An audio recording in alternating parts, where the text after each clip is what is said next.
सत्य तो एया भीष्म जे शत्रु आक्रमण करि सारिछि। से किए मते? तुमर प्रतिज्ञा। मते तुमे कुरुवंशर सेवा और सुरक्षा पई वचन देथिल ना स्वर्गीय पिता महाराजंकु। तेबे से वचनर पालन पई कुरुवंशर आवश्यकता हेब। कुरुवंशी नथिबे तो सेवा काହାର करिब, रक्षा काହାର करिब? चित्रांगदा और विचित्र बीर्जंक मृत्यु परे कुरुवंशर सबु रास्ता बंद हो जाइछि। आउ एबे रास्ता केवल तुमे ही खोली पारिबो। गोटे पटे तुमर प्रतिज्ञा, अन्य पटे तुमर वचन। निर्णय तुमको करिवार अछि। मो बुझि पालिनि मते। परंपरा अनुसारे आज तुमर कर्तव्य हेउछि जे अंबिका और अंबालिका को विवाह करी कुरुवंश रेखा को आग को बढ़ाओ। आउ तुम माँ हेबा जोगु एहा मोर आदेश भी अटे। आपणक आज्ञा पालन करिबा मोर धर्म अटे मते, किंतु प्रतिज्ञाबद्ध थिबा जोगु मो भी विवश। से प्रतिज्ञा मु तमठारु नैथिली गंगापुत्र, आउ आजी मु तमको से प्रतिज्ञारु मुक्त करुछि। मो क्षमा चाहूछि दासराज, किंतु प्रतिज्ञा नहीं क्षत्रिय प्राण रही थाए। जदि प्रतिज्ञा चली जीवो तेबे ता संगरे मो प्राण भी चली जीवो। तेबे तो एहा व्यतीत आउ किछि उपाय नहीं आर्यपुत्र कि स्वयं तुमे जाई मुनिवर व्यासंको आमंत्रण कर। मुनिवर व्यास कहीं कि मते? ए प्रश्नर उत्तर भी तुमे मुनिवर व्यासंक पाखरु नहीं जीवो। जहाँ आज्ञा मते।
गंगापुत्र भीष्म आछंती, ताको आदर सहकारे नहीं आस। जथा क्या गुरुदेव?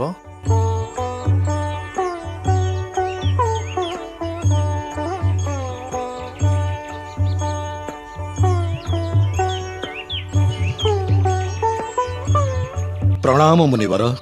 मु जानी तमे एठाको काहीकि आछछ गंगापुत्र। तेबे कौन आदेश अछि गुरुवर? राजमाता सत्यवती तुमर माता नुहंती, सेइथिपाई तमे तांको कथा मानिल नहीं। कौनसी वचन माँ आ मातृभूमिटू बड़ ही पारे ना गंगापुत्र। ए निर्णय तो वचनबद्ध होइथिबा व्यक्ति को नेबा कथा ना मुनिवर। हाँ, मु मोर सीमा पार करी जाइथिली गंगापुत्र, किंतु सत्य यह जे कि राजमाता सत्यवती तुम माता नुहंती। एथिपाई तुमे तांको कथा मानिल नहीं, किंतु से मोरी माता। आपणक माता मुनिवर? हाँ,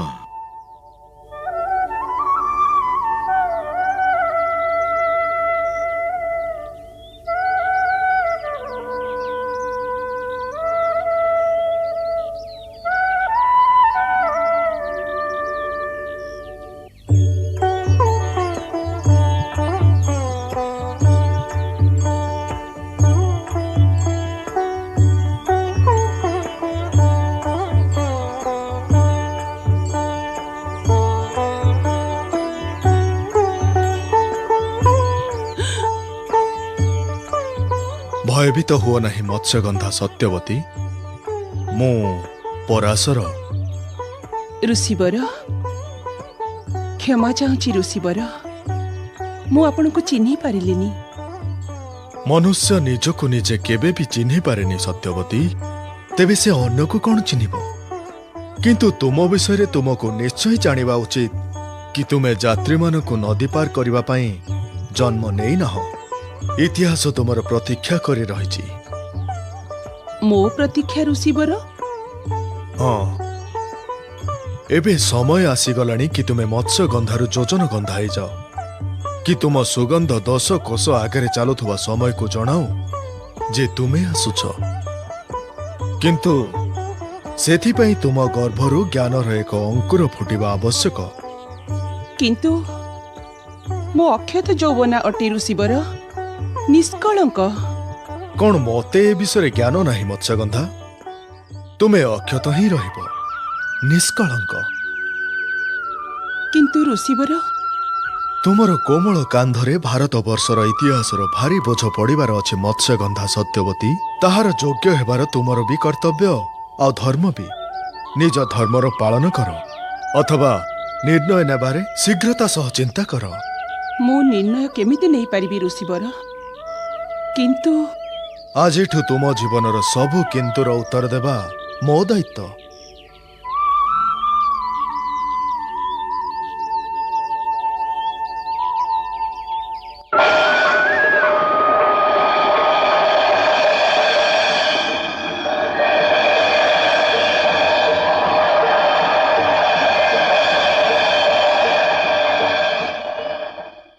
महर्षि पराशरଙ୍କ कृपारू माता सत्यवती मते जन्म देले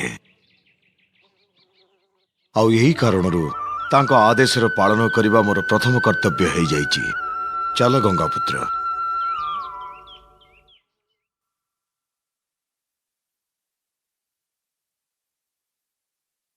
माते मुनिवर वेदव्यास आसिछन्ति।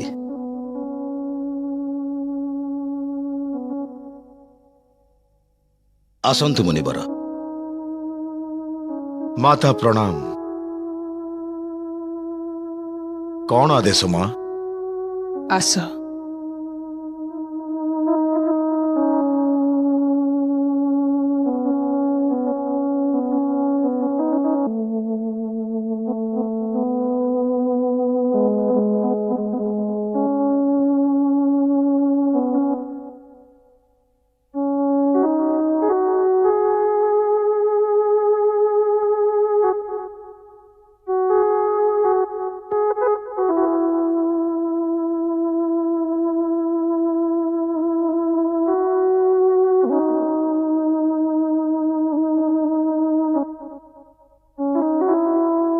बस पुत्र।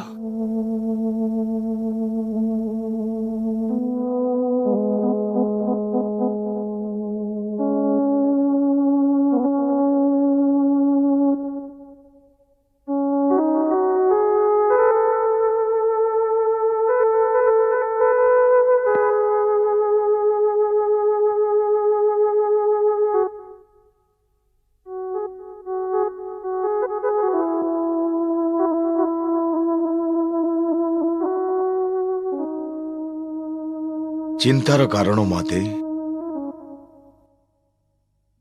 मु चिंतित नुहे पुत्र मते जणा नहीं कि मु तुमको जहा किछि कहिबी ताहा जणे माता निज पुत्र को केमिति कहब। पिताश्री आपण को यह कही ना माते आपण को कांधरे इतिहास बोझ पड़ी जीवो। मु सब जानी माते संभवतः से बोझर ज्ञान एबे आपण को होची।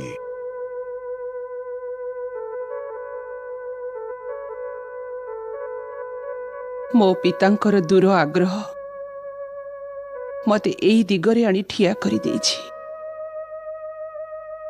संभवतः पिताश्री मते एई ऐतिहासिक क्षण रे आपण को सेवा करिबा पई मृत्यु लोकरे आसीबा को आदेश देइथिले।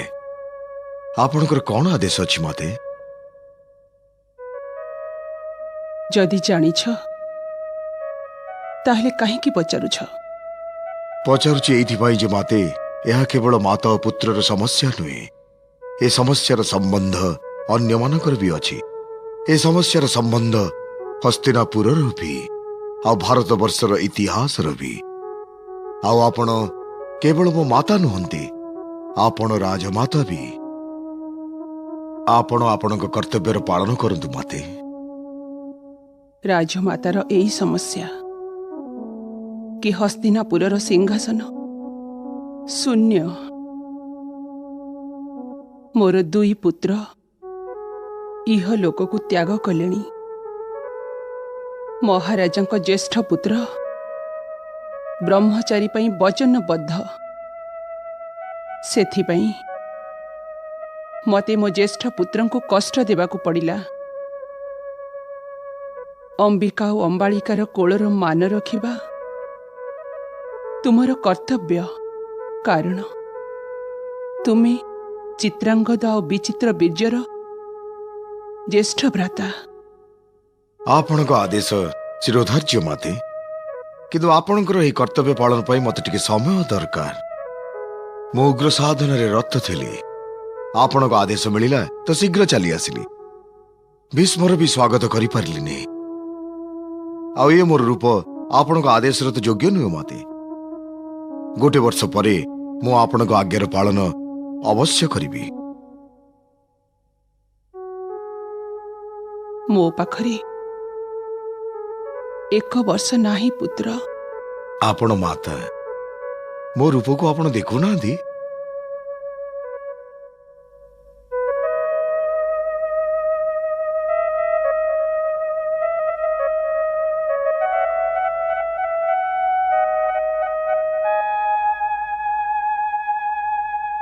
ମାଙ୍କ ଆଦେଶ ଯେ ତୁମେ ତୁମ କର୍ତ୍ତବ୍ୟ ପାଳନ କର। ଯଥା ଆଜ୍ଞା ମାତେ। କାହିଁକି ନା ଯାହା ହବାର ଥିବ ତାହା ନିଶ୍ଚୟ ହବ। ମନୁଷ୍ୟ କିଂ କର୍ତ୍ତବ୍ୟ ବର୍ତ୍ତମାନର ଝୁଲାରେ ନିଜ ଉପହାରକୁ ଦେଇ ଆଗେଇ ଚାଲେ।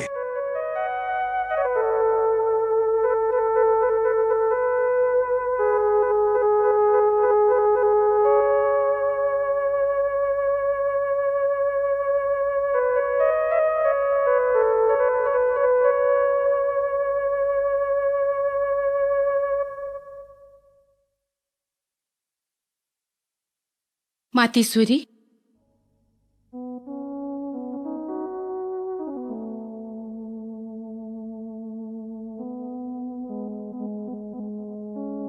ଅମ୍ବିକା,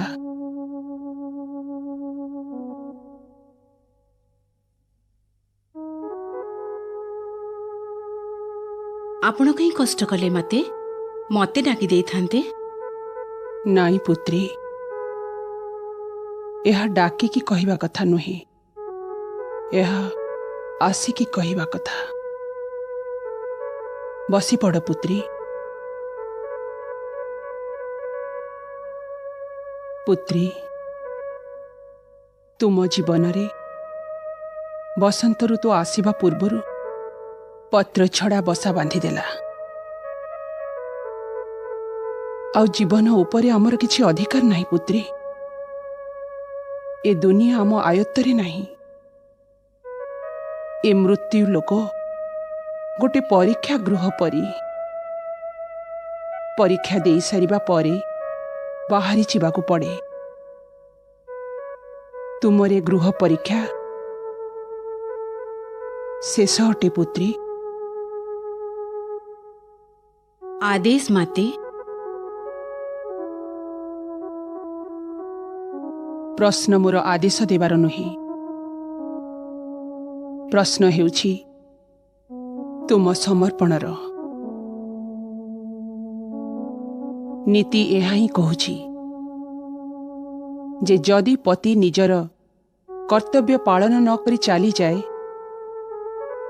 ତେବେ ତାର ପ୍ରିୟ ପତ୍ନୀର ଏହା ହିଁ କର୍ତ୍ତବ୍ୟ ହେଇଯାଏ କି ସେ ତା ପତିର ସେହି କର୍ତ୍ତବ୍ୟର ପାଳନ କରୁ।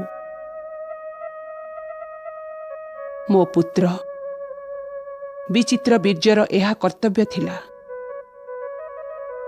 କି ସେ ମୃତ୍ୟୁ ଲୋକ ତ୍ୟାଗ କରିବା ପୂର୍ବରୁ हस्तिनापुरକୁ गोटे युवराज ଦେଇଥାନ୍ତେ। କିନ୍ତୁ ଜୀବନ ତ୍ୟାଗ କରି ଚାଲିଗଲେ। ଏବେ ଏହା ତୁମର କର୍ତ୍ତବ୍ୟ କି ତୁମେ ହସ୍ତିନାପୁରକୁ ଗୋटे ଯୁବରାଜ ଦିଅ।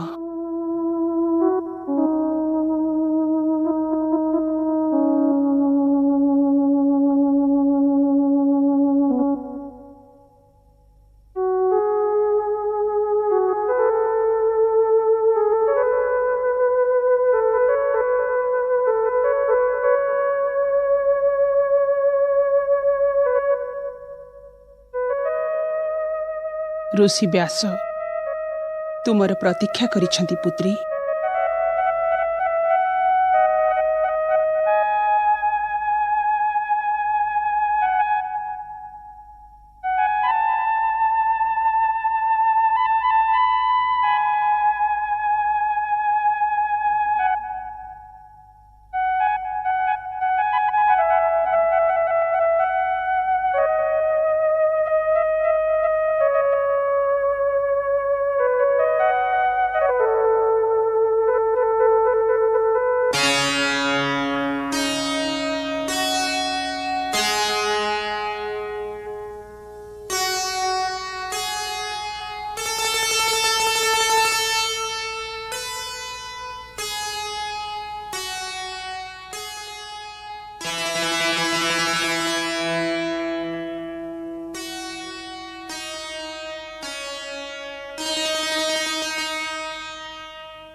प्रणाम माते। आस पुत्र।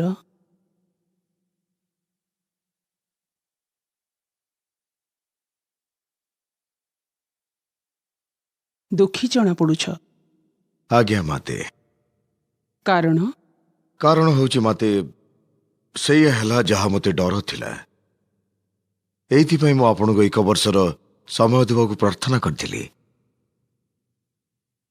अंबिका मते देखि डरी गले। से तांको आखि बंद कर दिले।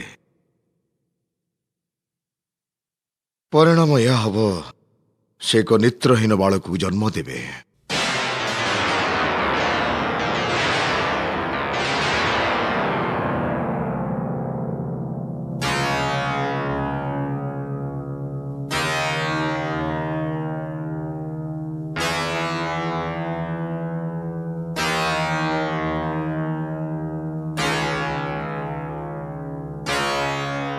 कालेश्वरंकर एही इच्छा ही थिबो।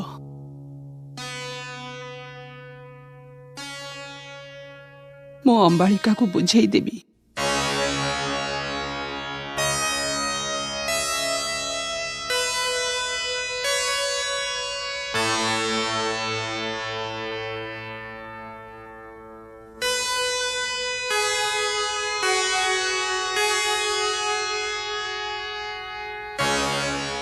तुम्हें हस्तिनापुर भविष्यतर द्वार छिड़ाई अंबालिका। आस डर नहीं।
ମୁଁ କଣ କରିଥାନ୍ତି ମାତେ, କାଳ ମୋ ଆୟତ୍ତରେ ନାହିଁ।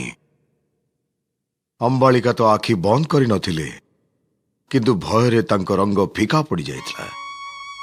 ତାଙ୍କ ପୁତ୍ରର ସ୍ୱାସ୍ଥ୍ୟ ଭଲ ରହିବ ନାହିଁ।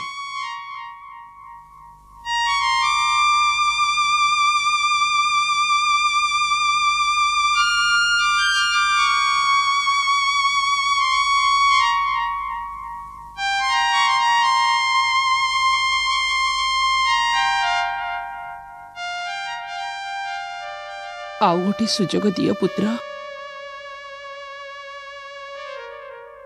ମାତାଶ୍ରୀ ଯାହା ବି କୁହନ୍ତୁ, ମୁଁ ଆଉ ଯିବି ନାହିଁ ଋଷିଙ୍କ କକ୍ଷକୁ। ତୁମେ ଚାଲିଯାଅ। ନାଇଁ ଦିଦି, ମୁଁ ଯିବିନି। ଭୟରେ ତ ମୁଁ ପ୍ରାଣ ହାରିଦେବି। ନାଇଁ ଦିଦି, ମୁଁ ଯିବିନି ସେ ଋଷିଙ୍କ କୋଠରୀକୁ। ମୁଁ ଯିବିନି ଦିଦି ଋଷିଙ୍କ କୋଠରୀକୁ। ତେବେ ମାତାଶ୍ରୀଙ୍କ ଆଦେଶର କ'ଣ ହବ? ଏଇଆ ତ ମୁଁ ବି ଭାବୁଛି, କିନ୍ତୁ କିନ୍ତୁ ମୁଁ ଯିବିନି ଋଷିଙ୍କ କୋଠରୀକୁ। ମୁଁ ଯିବିନି। ତୁମେ ନିଜ ପ୍ରାଣ ବଞ୍ଚାଅ, ମୁଁ ଦାସୀକୁ ପଠେଇ ଦଉଛି। ହଁ, ଇଏ ଠିକ ହବ।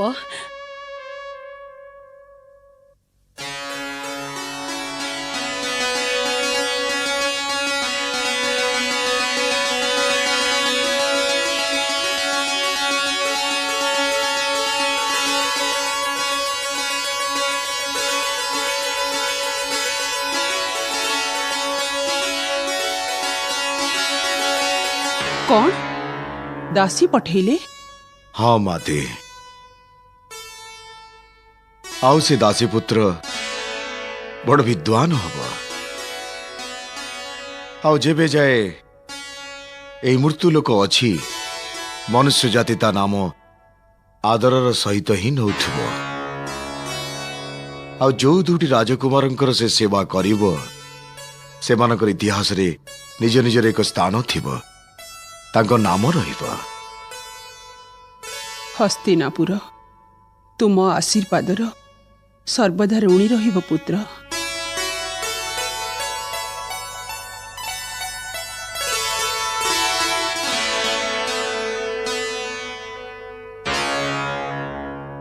ଏବେ ଆଜ୍ଞା ଦିଅନ୍ତୁ ମାତେ।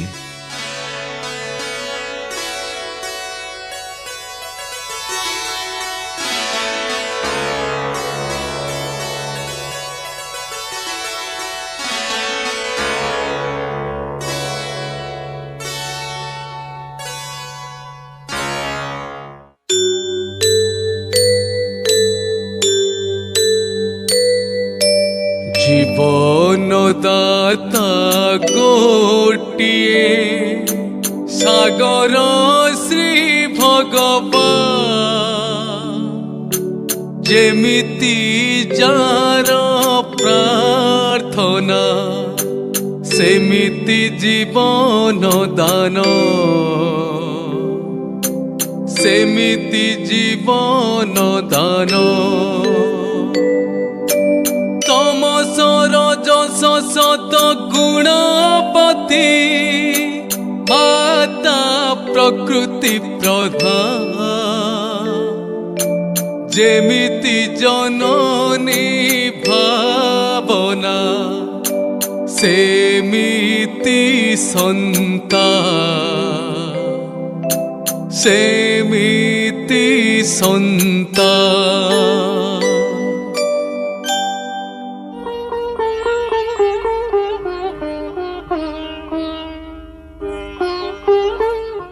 ରାଜମାତାଙ୍କର ଜୟ ହଉ। କି ସମାଚାର ଆଣିଛ? ମହାରାଣୀ ଅମ୍ବିକାଙ୍କର ଏକ ପୁତ୍ର ହେଇଛି। ତମେ ରାଜକୁମାରକୁ ଦେଖିଲ? ଦେଖିଲି ରାଜମାତା, ଶ୍ୱେତବର୍ଣ୍ଣ ଉଦୟ ହେଇଥିବା ସୂର୍ଯ୍ୟ ପରି ଅତି ସୁନ୍ଦର। ଆଖି କେମିତି? କୁହ, ଆଖି କେମିତି? ହେ ଭଗବାନ, ରାଜବୈଦ୍ୟ ଦେଖିଲେ? କଣ କହିଲେ ରାଜବୈଦ୍ୟ? ରାଜବୈଦ୍ୟ ଦେଖିଲେ? କଣ କହିଲେ ରାଜବୈଦ୍ୟ?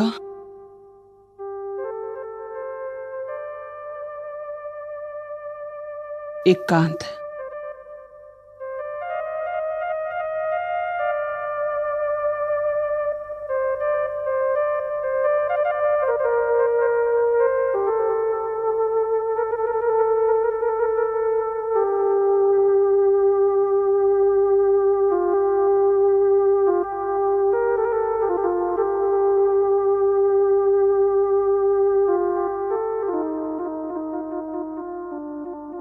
ରାଜମାତାଙ୍କର ଜୟ ହଉ। କୁହ କି ସମାଚାର ଆଣିଛ? ମହାରାଣୀ ଅମ୍ବାଳିକାଙ୍କର କୋଳରେ ରାଜକୁମାର ଜନ୍ମ ନେଇଛନ୍ତି। ରାଜବୈଦ୍ୟ ରାଜକୁମାରଙ୍କୁ ଦେଖିଲେ? ଦେଖିଛନ୍ତି ରାଜମାତା। ରାଜକୁମାର ବହୁତ ଗୋରା ଓ ଚନ୍ଦ୍ରମାଠୁ ବି ଶ୍ରେଷ୍ଠ। ଆଗକୁ ଆଉ କହିବା ଆବଶ୍ୟକ ନାହିଁ। ତମ ଆଖି ସବୁ କିଛି କହିଦେଉଛି। ମୁଁ ଜାଣିପାରୁନି ମୋର କଣ ହେଇଯାଉଛି। ଯାହା ଜାଣିଛି ତାହା ଜାଣିବାକୁ ପୁଣି ଚେଷ୍ଟା କରୁଛି। ଯେମିତି ଦାସୀମାନେ ଭାଗ୍ୟ ଚକ୍ରର ଡୋରି ବଦଳେଇ ଦେବେ। ଯାଅ, ମତେ ହସ୍ତିନାପୁରର ଦୁର୍ଭାଗ୍ୟ ସାଥିରେ ଏକୁଟିଆ ଛାଡ଼ିଦିଅ। ହେ ଭଗବାନ, ମୋ ପିତାଙ୍କ ମହତ୍ୱାକାଂକ୍ଷାର ଦଣ୍ଡ କେତେ ଦିନ ଯାଇ ଚାଲିବ? ସତ୍ୟବତୀକୁ କ୍ଷମା କରିଦିଅ ଭଗବାନ। ମୋ ପିତା କରିଥିବା କର୍ମର ଫଳ ଏ ହସ୍ତିନାପୁର କାହିଁକି ଭୋଗିବ? କାହିଁକି ଭୋଗିବ? କାହିଁକି ଭୋଗିବ?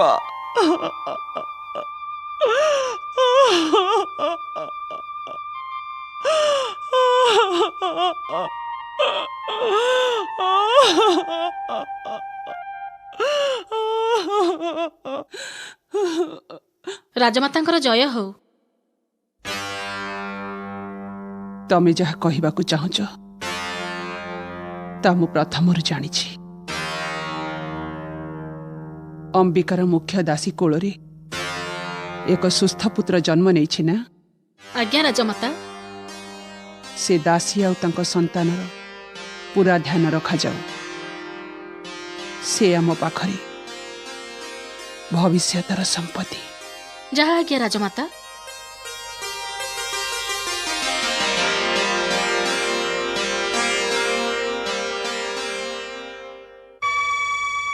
ऋषि व्यासଙ୍କ ଅପାର କୃପାରୁ 3 ରାଜକୁମାର ଜନ୍ମ ନେଲେ। ତାଙ୍କ ଭବିଷ୍ୟବାଣୀ ସତ୍ୟ ହେଲା।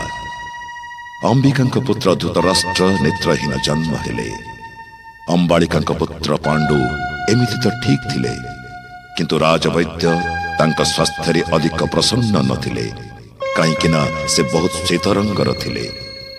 ହଁ, ଦାସୀପୁତ୍ର ବିଦୁର ସବୁ ଦୃଷ୍ଟିରୁ ଠିକ୍ ଥିଲେ। ଯେବେ ଏହି 3 ବାଳକ ଶିଖିବା ଓ ପଢ଼ିବା ବୟସକୁ ଆସିଲେ, ଭୀଷ୍ମ ତାଙ୍କୁ ନେଇ ରାଜଭବନରୁ ଚାଲିଗଲେ। ଆଉ ଯେବେ ସେ ତାଙ୍କର ଶିକ୍ଷାରେ ସନ୍ତୁଷ୍ଟ ହୋଇଗଲେ, ସେବେ ତାଙ୍କ ଯୁବ ଶିଷ୍ୟଙ୍କୁ ଆଣି ରାଜଭବନକୁ ଆସିଲେ ଯେ ତାଙ୍କୁ ରାଜମାତା ସତ୍ୟବତୀଙ୍କୁ ଭେଟିଦେବେ।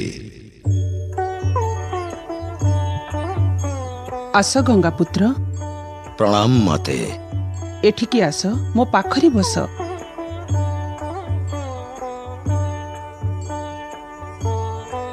ଏବେ କୁହ, ତୁମ ବିଦ୍ୟାଳୟ ଆଉ ଶସ୍ତ୍ରାଳୟ କେମିତି ଚାଲୁଛି? ତୁମ ଶିଷ୍ୟ କେମିତି ଅଛନ୍ତି? ଏହା ଆପଣ ତାଙ୍କୁ ପଚାରନ୍ତୁ ମତେ।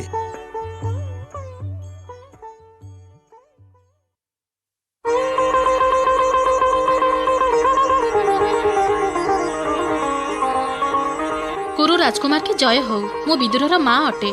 ପ୍ରଣାମ ମାତେ। ମାତେ ପ୍ରଣାମ। ମାତା ମାତା ମାତା। ଆସ ଧୃତରାଷ୍ଟ୍ର।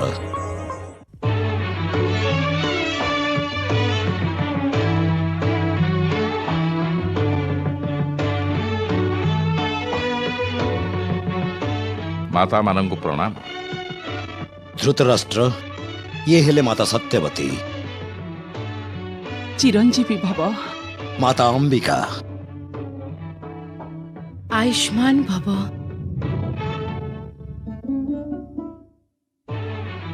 ମାତା ଅମ୍ବାଳିକା, ଆୟୁଷ୍ମାନ ଭବ। ଆସ ପୁତ୍ର, ଏଇଠି ବସ। ପାଣ୍ଡୁ, ଆସ ଆସ ପାଣ୍ଡୁ। ଜେଜେମାଙ୍କୁ ପ୍ରଣାମ। दीर्घायु भव। माते प्रणाम। चिरंजीवी भव। माते आयुष्मान भव। आस आस मो साथी रे एठी बस। आस विदुर आस। प्रणाम करुची जेजेमा। आयुष्मान भव। प्रणाम।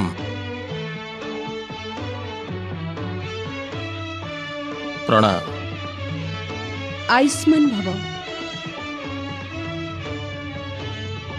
प्रणाम माता। चिरंजीवी हुआ। आस विदुर। क्षमा करंतु तातश्री, मो स्थान एठी नुहे सेठी।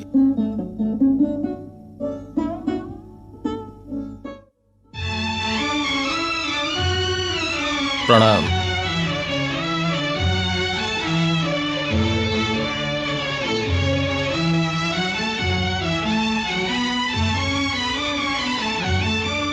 हाँ कुह गंगापुत्र।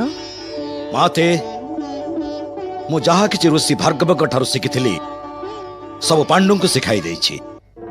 आज संपूर्ण भारत वर्ष रे केही भी एमिति नहंती जे पांडु का स्वर को सामना करि परिबो। गुरु वशिष्ठ आ बृहस्पति देव ठारू मते श्रेष्ठ सिद्धांत और राजनीतिर जो ज्ञान मिलिथिला ताहा मो पाखरे भी विदुर नहीं जाइछंती।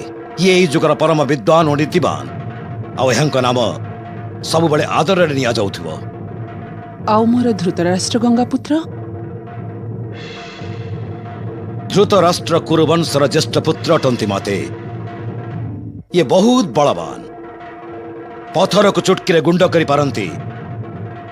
ज्ञान रे भी से पांडु और विदुर समकक्ष। पांडु और विदुर तांकर दुई आखि। एथिपाई मु निसंदेह रे कहि पारे जे बे समय आसी जाइछि हस्तिनापुर राजमुकुट धृतराष्ट्र का मस्तकर शोभावर्धन करिबो। तुमर जहा इच्छा, तुमर जहा आदेश गंगापुत्र। आदेश देले मु किछि निवेदन करिबि तातश्री। आज्ञा अछि। आपणक ठारू शास्त्र नीतिर जो ज्ञान मिलिछि तार आधार रे किछि कहिबा पई साहस करूछि। एमिति कौनसी व्यक्ति राजसिंहासन रे बसिबार योग्य नुहे जी शारीरिक दृष्टिकोण संपूर्ण नुहे। ज्येष्ठ भ्राता धृतराष्ट्र तांक नेत्रहीनता कारण राजसिंहासन योग्य नुहंती। राजसिंहासन योग्य तो पांडु, केवल पांडु। नाई विदुर, मु मोर बड़ भाई आगे राजसिंहासन रे बसिबि नाही।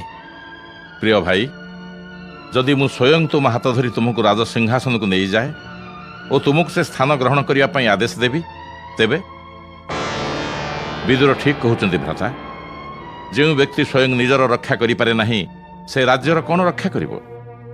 हस्तिनापुर राजगादीर योग्य तो केवल जड़े व्यक्ति, मो भाई पांडु। तुम्हें भी तो किछि कुह गंगापुत्र। ए निर्णय तो केवल आपण नेबे माते। मु तो कुरुवंश आ हस्तिनापुर राज सिंहासन रे बंधा। जी राज सिंहासन रे बसिबो तार सेवा और रक्षा करबा ही मोर धर्म। किए बसिबो ए निर्णय आपण नियंतु माते।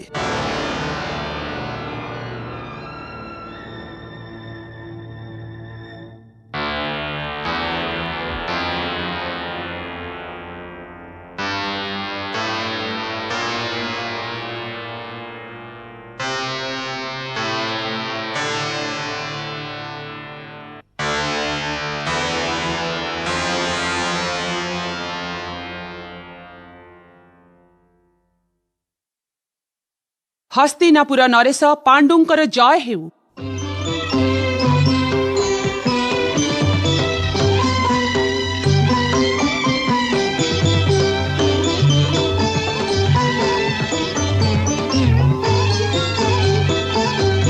महाराज पांडु कराओ जय। महाराज पांडु कराओ जय। महाराज पांडु कराओ जय। महाराज पांडु कराओ जय। महाराज पांडु कराओ जय।